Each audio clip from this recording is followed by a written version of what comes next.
News voice, जो हर खबर से आपको कराए रूबरू। हर किसी का एक सपना होता है कि अपने परिवार के लिए कुछ खास करने के साथ समाज के लिए भी कुछ ऐसा किया जाए कि लोग उन्हें याद करें।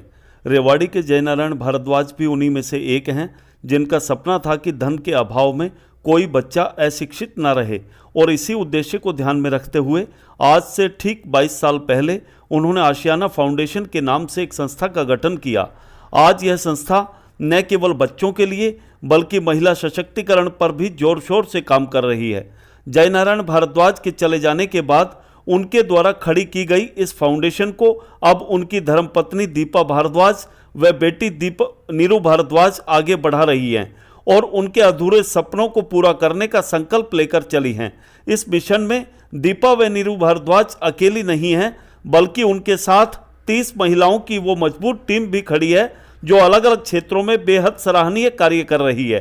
दीपा भारद्वाज ने आज पत्रकारों को बताया कि नारी उत्थान, शिक्षा और महिला सशक्तिकरण का अलग जगाने वाली आशियाना फाउंडेशन महिलाओं को स्वावलंबी बनाने के लिए किस तरह प्रशिक्षण शिविर आयोजित करती है, ताकि भाजपा सरकार के नारे को साकार करते हुए महिलाओं को आत्मनिर्भर बनाया जा सके। इतना ही नहीं, गरीब और जरूरतमंदों की मदद करना इस फाउंडेशन का मुख्य लक्ष्य और उद्देश्य है। फिर बात चाहे कोरोना काल की हो या फिर आम दिनों की, संस्था द्वारा हर दिन नित्य नई सामाजिक योजनाओं को लेकर खास मुहिम चलाई जाती है।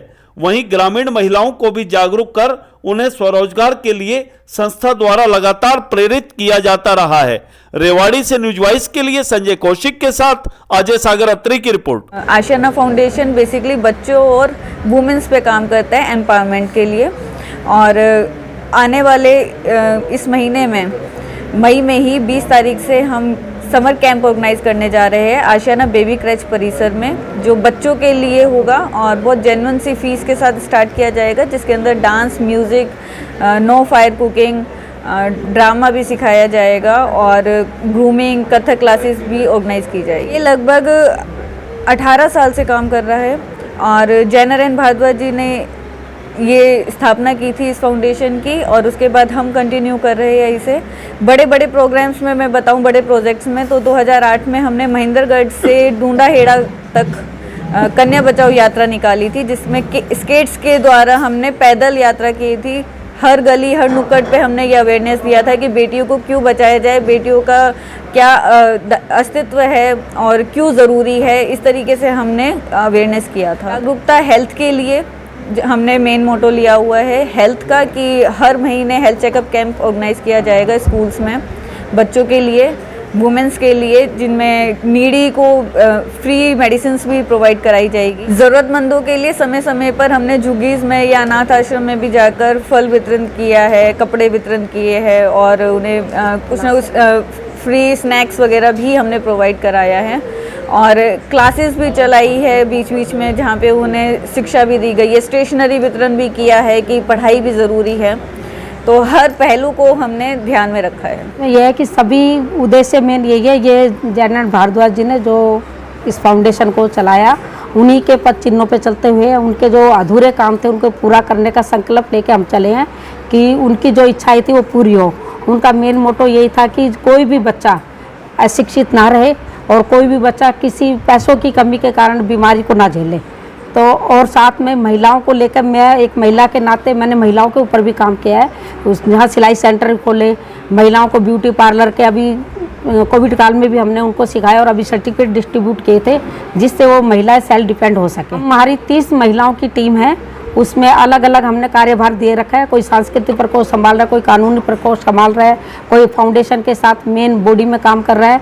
तो अलग अलग क्षेत्र में अलग अलग हमारी जिम्मेवारी दी हुई है। बड़ा उद्देश्य मेन ये है, साथ साथ जैसे हमने ट्री प्लांटेशन को लेकर काम किया था, इसमें हमने 1000 पौधे लगाए और सभी वो सुरक्षित है। सभी महिलाओं को, हमारी जो टीम है उन्होंने ऐसी जगह पौधे लगाए जिनकी देखभाल हो सके, समय पे पानी मिल सके। पार्कों के अंदर, स्कूल के अंदर या अपनी कॉलोनियों में उन्होंने ये पौधे लगाए हैं और उनकी नित्य प्रति वो देखभाल भी करती हैं। और सभी के साथ लेके हमने ये जो समाज के लिए जो काम है उनमें ये सफाई का मेन ध्यान रखें और पौधों का, साथ साथ जहाँ आसपास उनके कोई भी बच्चा ऐसा है जिसको किसी किताब की ज़रूरत है या कपड़ों की ज़रूरत है, वो इस चीज़ से वंचित ना रहे। हम समय समय पे हम गांव में भी जाते हैं, उन महिलाओं को वो बड़े अच्छे से हमारी बात को सुनती भी हैं।